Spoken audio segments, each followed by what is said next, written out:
ہم وہی کہیں گے جو ہمارا دین ہم کو بتاتا ہے. عمل کرو تو تمہارا بھلا ہے. السلام علیکم ورحمۃ اللہ وبرکاتہ.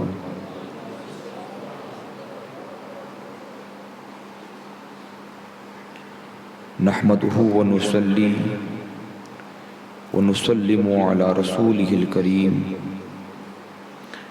اما بعد فاعوذ بالله من الشيطان الرجيم. بسم الله الرحمن الرحيم. انما يريد الله ليذهب عنكم الرجس اهل البيت ويطهركم تطهيرا. وقال في مقام آخر قل لا اسألكم عليه اجرا الا المودة في القربى. صدق الله العلي العظيم وبلغنا رسوله النبي الكريم ونحن على ذلك لمن الشاهدين والشاكرين والذاكرين والحمد لله رب العالمين. غوث اعظم بمنے بے سر و ساما مددے. غوث اعظم بمنے بے سر و ساما مددے. قبلہ دین مددے کعبہ ایمان مددے. بگرداب بلا افتاد کشتی ضعیفانی شکستارات کشتی. بحق خواجہ عثمان ہارونی مدد کن مدد کن مدد کن یا معین الدین چشتی. اے اشرف زمانہ زمانہ اے مدد نما درہائے بستراز کلید کرم کشا. سرورا شاہا کریمہ دستگیرہ اشرفا. حرمت روح پیمبر یک نظر کن سوئے ماں یک نظر کن سوئے ماں یک نظر کن سوئے ماں. قادریم نارائیہ غوث اعظم میزنم. دمز شیخ احمد رضا خان قطب عالم میزنم. قادریم نارائیہ غوث اعظم میزنم. دمز شیخ اختر رضا خان قطب عالم میزنم. قادری کر قادری رکھ قادریوں میں اٹھا. قدر عبد القادر قدرت نما کے واسطے.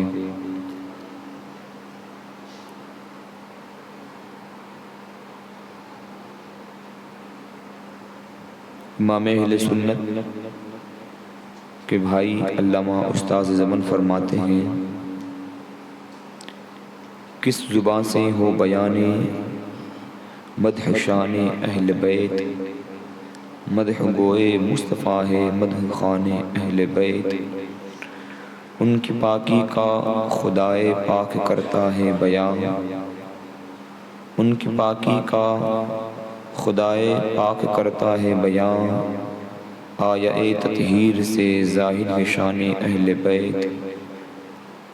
ان کے گھر میں بے اجازت جبرائیل آتے نہیں. قدر والے جانتے ہیں عز و شان اہل بیت. بے ادب گستاخ فرقے کو سنا دے اے حسن. یوں کہا کرتے ہیں سنی داستان اہل بیت. حضرات گرامی علی وقار، جیسا کہ حضرات کو معلوم ہے کہ اس بابرکت اور حرمت والے مہینے کی 10ویں تاریخ کو ایک ایسی تاریخ رقم ہوئی کہ جس کو دنیا صبح قیامت تک بھلا نہیں سکتی. 10ویں محرم کو ایک ایسا کارنامہ انجام دیا گیا کہ صبح قیامت تک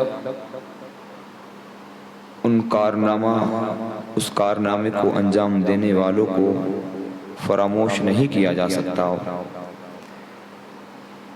یعنی خاندان مصطفیٰ کریم علیہ الصلاۃ والسلام نے دین مصطفیٰ کی بقا کی خاطر اور آقا علیہ الصلاۃ والسلام کی دین کی آبیاری کی خاطر اپنا سب کچھ راہ خدا میں لٹا دیا، حتیٰ کہ اپنے بچوں کو بھی قربان کرا دیا.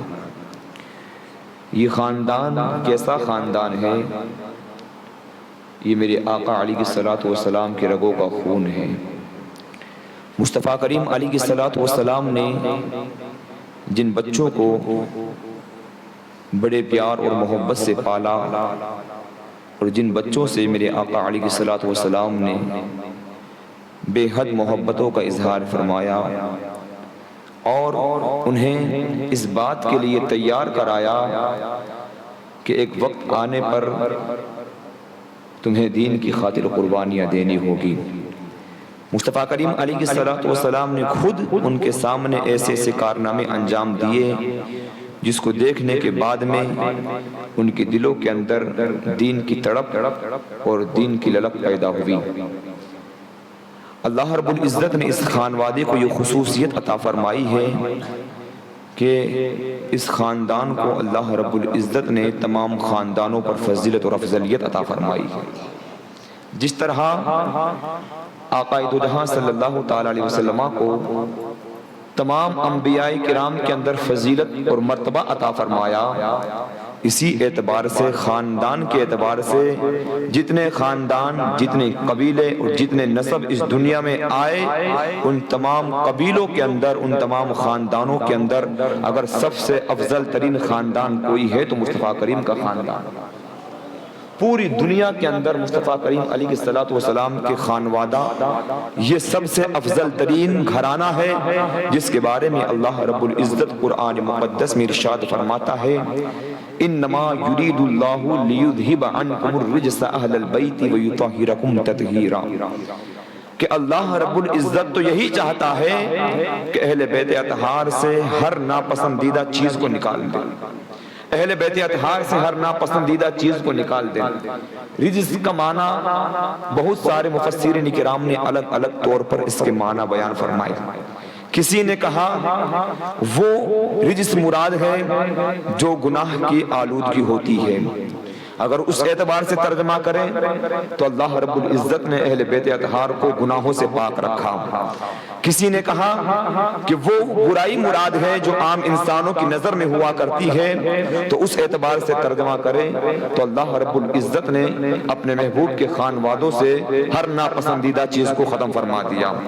اور اگر ہم اس کو مکمل برائیوں کو اگر مراد لے لیں، اس لیے کہ بعض مفسرین کرام نے اس کو مراد لیا ہے، کسی نے گناہ مراد لیا، کسی نے ظاہری ناپاکی مراد لیا، کسی نے باطنی ناپاکی کو مراد لیا، کسی نے گندگی اور پراگندگی کو مراد لیا، تو تمام مرادوں کو جمع کر لیں اور یوں کہیں کہ اللہ رب العزت نے اہل بیت اطہار کو ہر ناپاک اور ہر بری چیز سے پاک اور منزہ پیدا فرمایا ہے، تو یہ بعید نہیں ہے، اس لیے کہ آگے والے اللہ رب العزت کے جملے ہمیں بتا رہے ہیں وَيُطَهِّرَكُمْ تَطْهِيرًا، کہ اللہ رب العزت نے انہیں پاک اور صاف ستھرا فرما دیا ہے۔ علامہ استاذ زمان فرماتے ہیں کہ ان کی پاکی کا خدا پاک کرتا ہے بیان، آیا تطہیر سے ظاہر ہے شان اہل بیت۔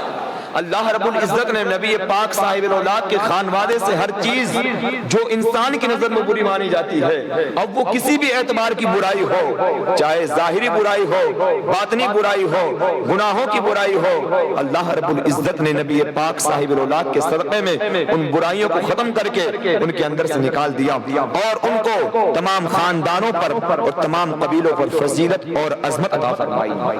یہی وہ خانوادہ ہے کہ جب یہ آیت کریمہ نازل ہوئی تو مصطفیٰ کریم علیہ الصلوۃ والسلام 7 مہینے تک فجر کی نماز میں جب نکلا کرتے تھے تو اپنی شہزادی حضرت خاتون جنت کے دروازے پر جاتے تو آپ کرتے السلام علیکہ یا اہل البیت، تم پر سلامتی ہو اے میرے گھر والوں۔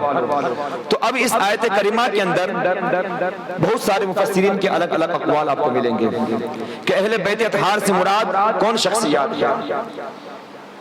بعض مفسرین کرام نے لکھا اہل بیت اطہار سے مراد مصطفیٰ کریم علیہ الصلوۃ والسلام کی آل اولاد ہے، حضرت خاتون جنت ہے، حضرت مولائے کائنات ہے، حضرت حسنین کریمین ہے، انہوں نے الگ استدلال کیا۔ بعض مفسرین کرام جن میں صحابہ کرام بھی شامل ہیں، انہوں نے فرمایا اہل بیت اطہار سے مراد ازواج مطہرات ہے، اس لیے کہ یہ 6-7 آیتیں جو ایک ساتھ نازل ہوئی اسی کے اندر یہ جملہ بھی ہے، اور وہ 6 آیتیں ازواج مطہرات بنات طیبات بعد آقا علیہ السلام کی بیویوں کے حق میں نازل ہوئی، لہٰذا اہل بیت اطہار کے اندر وہ شامل ہیں۔ ایک موقع پر حضرت سلمان فارسی نے عرض کر دیا حضور میں آپ کے اہل بیت میں شامل ہونا چاہتا ہوں، تو آقا علیہ السلام نے فرمایا انت من اہل بیتی، تو بھی میرے گھر والوں میں سے ہے، تم بھی میرے اہل بیت میں سے ہیں۔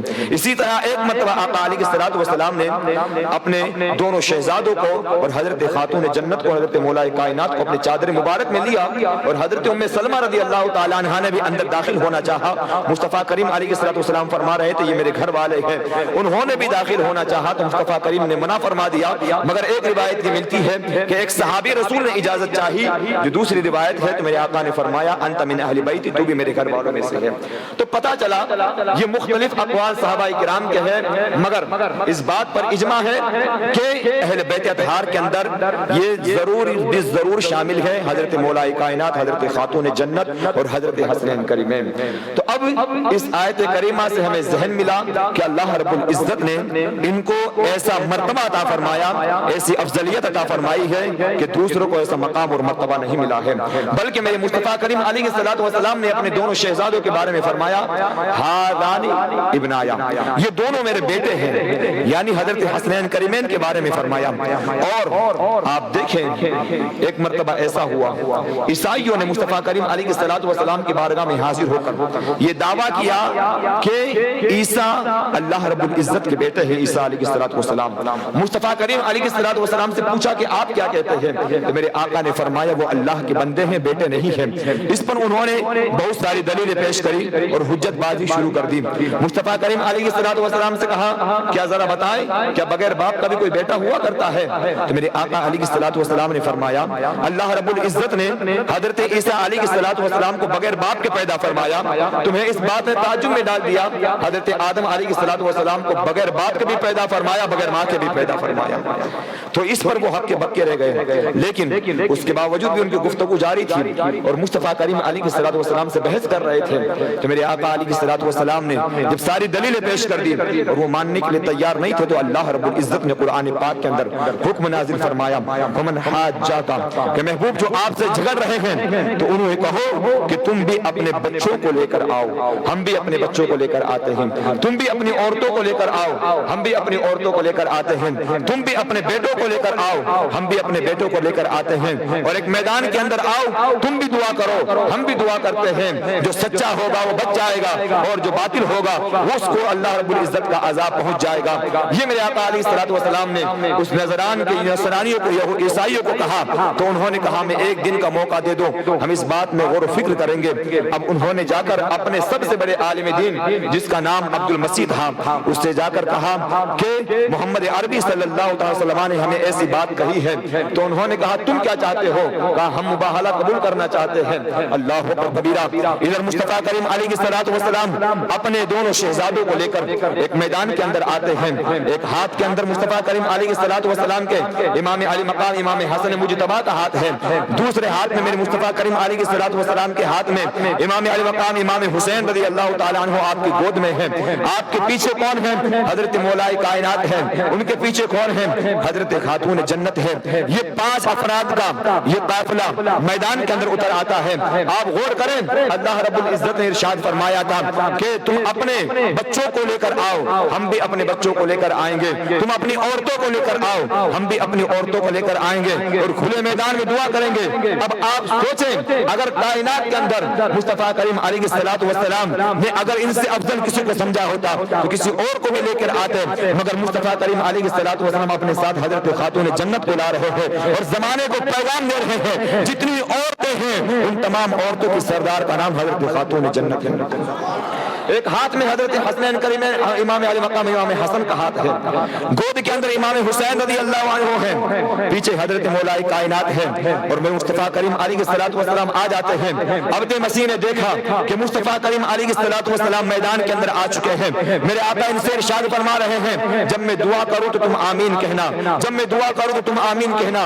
اس نے عبد مسیح نے اپنے عیسائیوں سے کہہ دیا خدا را خدا را خدا را، اگر تم میدان کے اندر چلے گئے گئے اور مصطفیٰ کریم نے دعا کر دی تو یاد رکھو اتنی بات تمہیں سمجھ میں آ چکی ہے، یہ رسول ہیں، یہ نبی ہیں، اگر انہوں نے کسی بات کے لیے دعا کر دی ہے تو پھر وہ دعا ٹل نہیں سکتی ہے۔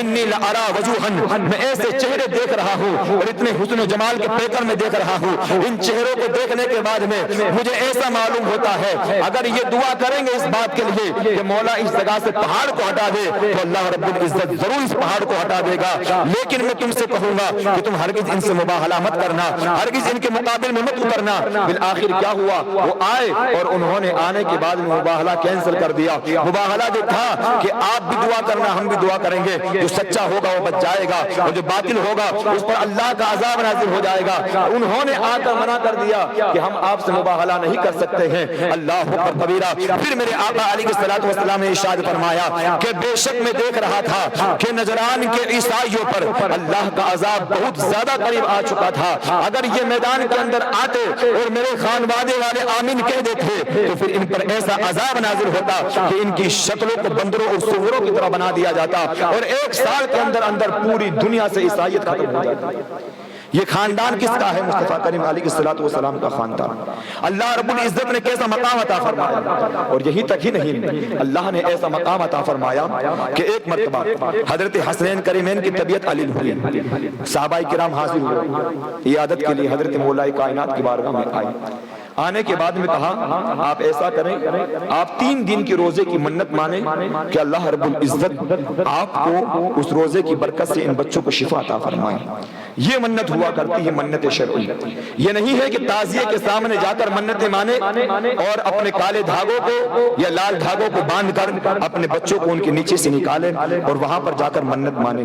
یہ منت شرعی نہیں ہے، یہ منت نہیں ہے کہ میرا فلاں کام ہو جائے گا تو میں پیدل وہاں تک جاؤں گا، یہ منت شرعی نہیں ہے کہ میرا فلاں کام ہو جائے گا تو میں ایسی ایسی چادر چڑھاؤں گا، نہیں، اگر کام ہو بھی جائے تب بھی یہ کام کرنا آپ پر ضروری نہیں ہے، اس لیے کہ یہ منت شرعی نہیں ہے۔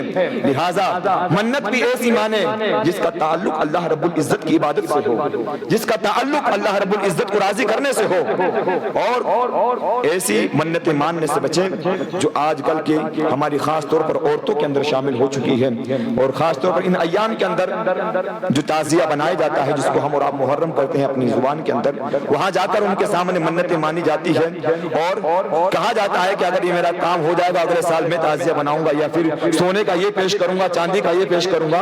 ایسی منتیں ماننے سے بچیں۔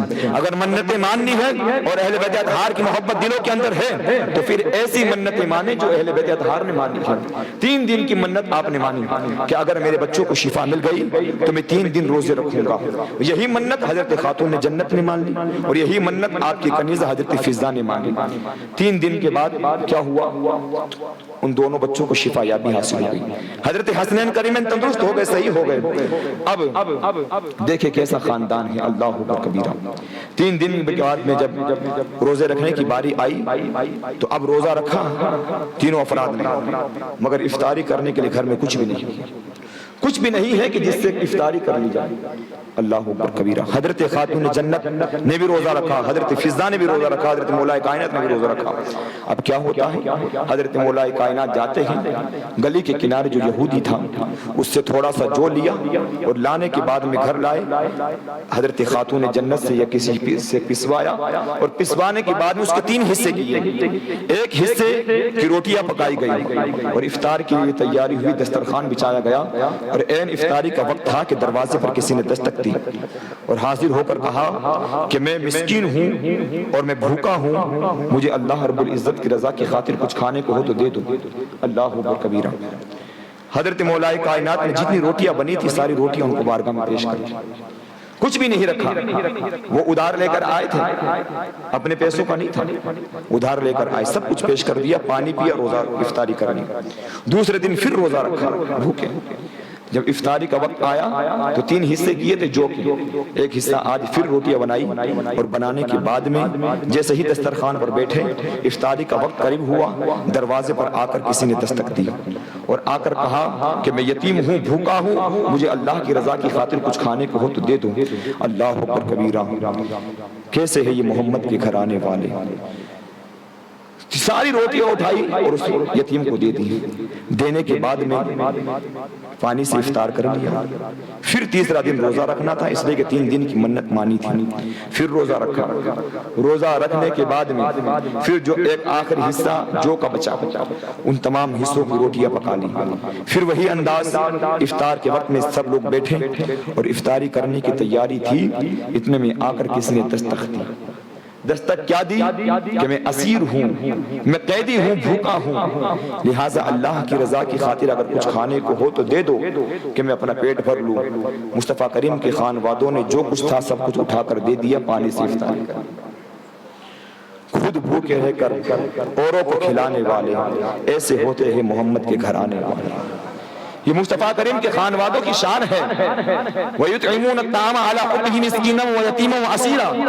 جب 3 دن تک ایک دن مسکین کو کھلایا, ایک دن یتیم کو کھلایا, ایک دن اسیر کو کھلایا, تو اللہ نے قرآن میں آیت کریمہ نازل فرما دی وَيُطْعِمُونَ الطَّعَامَ عَلَىٰ حُبِّهِ مِسْكِينًا وَيَتِيمًا وَأَسِيرًا إِنَّمَا نُطْعِمُكُمْ لِوَجْهِ اللَّهِ لَا نُرِيدُ مِنكُمْ جَزَاءً وَلَا شُكُورًا. کہ یہ وہ ہیں لوگ اہل بیت اطہار کہ جو اللہ رب العزت کی رضا کی خاطر کبھی مسکین کو کھلایا کرتے ہیں, کبھی یتیم کو کھلایا کرتے ہیں, کبھی اسیر کو کھلایا کرتے ہیں. اور یہ اس لیے نہیں کھلا رہے ہیں کہ ہمارے گھر میں اور بھی بچا ہوا ہے, وہ اس لیے کھلا رہے ہیں تاکہ ہمیں اللہ کی رضا حاصل ہو جائے, اور صرف اس لیے کھلا رہے ہیں کہ ہمارا رب ہم سے راضی ہو جائے. اور جس کو کھلا رہے ہیں ان سے نہ کسی چیز کا بدلہ چاہتے ہیں نہ ان سے شکریہ ادا کرانا چاہتے ہیں. یہ خاندان مصطفیٰ ہے. اور آیت کریمہ اللہ رب العزت نے ان کے حق میں نازل فرمائی. تو سوچیں آپ کہ اللہ نے کیسا مقام دیا ہے. اب یہ آنے والا سائل تھا کون تھا؟ جو پہلے دن مسکین بن کر آیا, دوسرے دن یتیم بن کر آیا, تیسرے دن اسیر بن کر آیا. یہ کوئی اور نہیں تھا, زمانے والوں کو بتانا تھا کہ جس محمد عربی صلی اللہ تعالی علیہ وسلم کے قدموں کے اندر ہم نے دونوں عالم کا خزانہ رکھ دیا ہے, اور جس کے بارے میں مصطفیٰ کریم نے خود نے ارشاد فرما دیا ہے انما نطعمکم انما واللہ یؤتی وانا قاسم. میرا رب مجھے عطا فرماتا ہے, میں بانٹتا ہوں. نبی علیہ السلام زمانے کو روزی بانٹ رہے ہیں, زمانے کو رزق تقسیم کر رہے ہیں, مگر زمانے کو بتانا بھی یہ تھا. کئی لوگوں کے ذہن میں یہ نہ آ جائے کہ مصطفیٰ کریم نے اپنے گھر والوں کو بانٹ دیا ہے. زمانے کو بتانا تھا کہ جس طرح خود محمد عربی 3 دن تک بھوکے رہ سکتے ہیں, پیاسے رہ سکتے ہیں, اسی طرح ان کے خانوادے بھی بھوکے اور پیاسے رہ سکتے ہیں. اب ایک نکتہ سنیں, گفتگو ختم کرتا ہوں. نجران کے وفد کے مقابل میں ابناءنا و ابناءکم و نساءنا و نساءکم, اللہ نے فرمایا کہ محبوب کہو تم اپنے بچوں کو لے کر آؤ, ہم اپنے بچوں کو لے کر آئیں. نجران کا وفد تو کچھ نہیں لایا, مگر یہاں بچوں کی جگہ میرے مصطفیٰ کریم کن کو لے کر آ رہے ہیں؟ ایک ہاتھ میں حضرت امام حسین ہے گودی کے اندر, تو دوسرے ہاتھ کے اندر امام حسن مجتبی ہے. امام حسن مجتبی ہے. اب یہ راز سنیں کہ مصطفیٰ کریم علیہ الصلوۃ والسلام نے امام حسن کو ہاتھ میں کیوں اٹھایا اور امام حسن کو ہاتھ میں لے کر کیوں چلے؟ اس لیے کہ ان دونوں بھائیوں کی شہادت ہونی مصطفیٰ کریم کو معلوم تھا, جن کے بارے میں ایک شہادت جلی ہے, ایک شہادت خفی ہے. شہادت جلی کا مطلب ہوتا ہے کہ علل اعلان شہادت ہونا, تمام لوگوں کو معلوم ہے یہ شہید ہوں گے, اور تمام لوگوں کو اس بات کی خبر ہوگی کہ ان کو شہید کس نے کیا ہے. اور ایک شہادت ہوتی ہے شہادت خفی, جس کے بارے میں شہادت تو معلوم ہوگی مگر شہید کرنے والا معلوم نہیں ہوگا. تو اب امام حسین کی جو شہادت ہوئی وہ کیسی شہادت تھی؟ وہ شہادت جلی تھی, جس کی شہادت مصطفیٰ کریم نے بھی دے دی تھی, زمانے والوں نے بھی دیکھا تھا. آج تک معلوم ہے کہ مصطفیٰ کریم کے شہزادوں کو کس نے شہید کیا ہے. اس شہادت کو کہا جاتا ہے شہادت جلی. مصطفیٰ کریم علیہ الصلوۃ والسلام نے امام علی مقام کو اپنے گود میں اٹھایا اور دور سے ہی انہیں دکھا دیا کہ آج میں تمہیں اپنے ہاتھ پر اٹھا کر جو نکلا ہوں اللہ کی راہ میں نکلا ہوں, اور ایسے لوگوں کے مقابل میں نکلا ہوں جو دین کی مذاق بنا رہے ہیں یا دین کی بات کی خلاف ورزی کر رہے ہیں اور شریعت مطہرہ کے عقائد اور نظریات کی مکمل بات کر رہے ہیں. حسین, آج میں تمہیں اپنے گود کے اندر اٹھا کر لے جا رہا ہوں اور تمہیں دکھانا چاہتا ہوں کہ دور تک دیکھ لو, جو بھی اس راہ میں آئے گا وہ اللہ رب العزت کی بارگاہ میں ایک نبی کے مقابل میں جو بھی آئے گا وہ حق پر نہیں ہوگا, وہ باطل پر ہوگا. اور آج تمہیں ہاتھ میں اٹھا کر زمانے کو پیغام دے رہا ہوں کہ مصطفیٰ کریم کی شہزادے کی شہادت علل اعلان ہوگی, سب لوگوں کے سامنے ہوگی. اور حسن کا ہاتھ اس لیے پکڑا کہ ہاتھ کے اندر جو چیز چھپ جاتی ہے وہ دکھائی نہیں دیتی ہے, ہے اور ان کی شہادت خفی ہوئی ہے، ان کو زہر دیا ہے، مگر کس نے دیا یہ زہر معلوم نہیں ہے، لیکن بہت ساری باتیں آئی روایتوں کے اندر، مگر ابھی تک یہ نہیں معلوم ہو پایا ہے کہ حتمی طور پر زہر اس نے دیا ہے۔ یہ نکتہ اس بات کے اندر ہے کہ ان کے ہاتھ میں لے جانے کا مطلب یہ ہے، اور زمانے کو بتانا تھا کہ حسین دیکھ لو تمہیں بہت دور تک جانا ہے، اور حسن کو ہاتھ میں اس لیے لیا کہ ان کی شہادت تو ہوگی مگر شہادت معلوم نہیں ہوگی۔ اب امام علی مقام کی نظر کے اندر یہ بات بھی تھی۔ دوسری بات کہ یہاں پر تین دن بھوکے اور پیاسے رہ کر بتایا جا رہا ہے کہ اللہ رب العزت کی بارگاہ سے اگر وعدہ کر لیا جائے تو پھر اس وعدے کی خلاف ورزی نہیں کی جاتی ہے۔ امام علی مقام کے والدین کریمین نے آپ کو درس دیا ہے کہ بھوکے اور پیاسے رہ کر بھی زندگی گزاری جا سکتی ہے۔ جب آن پر بن پڑے اور کھانے کو کچھ نہیں ہو تب بھی اللہ کی رضا کی خاطر تمہارا خاندان وہ خاندان ہے کہ لوگوں کو تو بانٹ دینا، خود بھوکے رہ جانا، مگر اپنے گھر پہ آنے والے سائل کو خالی مت بھیجنا۔ اللہ اکبر کبیرہ۔ اور یہی دونوں باتیں امام علی مقام کی نظر میں تھی جو کربلا کی تپتی ہوئی ریت میں آپ نے انجام کر کے دکھائی کہ مصطفیٰ کریم کی جو شہادت کا پیغام تھا کہ علی الاعلان شہادت ہوگی، وہ شہادت بھی آپ نے دے کر دکھائی۔ اور جس طرح 3 دن بھوکے اور پیاسے ان کے والدین نے ان کے خاطر روزے رکھے تھے، زمانے کو یہ پیغام بھی دیا ہے کہ بھوکے اور پیاسے رہ کر اللہ رب العزت کی رضا کی خاطر بھوکا اور پیاسا بھی رہا جا سکتا ہے۔ یہ نہیں ہے کہ بھوکے اور پیاسے سے بچنے کے لیے ناجائز کاروبار بھی کر لیا جائے اور دوسروں کا مال بھی ہڑپ لیا جائے، نہیں، یہ مصطفیٰ کریم کا خان وعدہ ہے جو ہمیں پیغام دینا چاہتا ہے کہ دین کی بقا کیسے ہوتی ہے؟ دین کی بقا اپنی جان کو قربان کرتے بھی ہوتی ہے، دین کی بقا بھوکے اور پیاسے رو کر بھی ہوا کرتی ہے، اور دین کی بقا دوسروں کو کھلانے کے بعد بھی ہوا کرتی ہے۔ الحمدللہ یہ ایسا محترم خاندان ہے، معزز خاندان ہے۔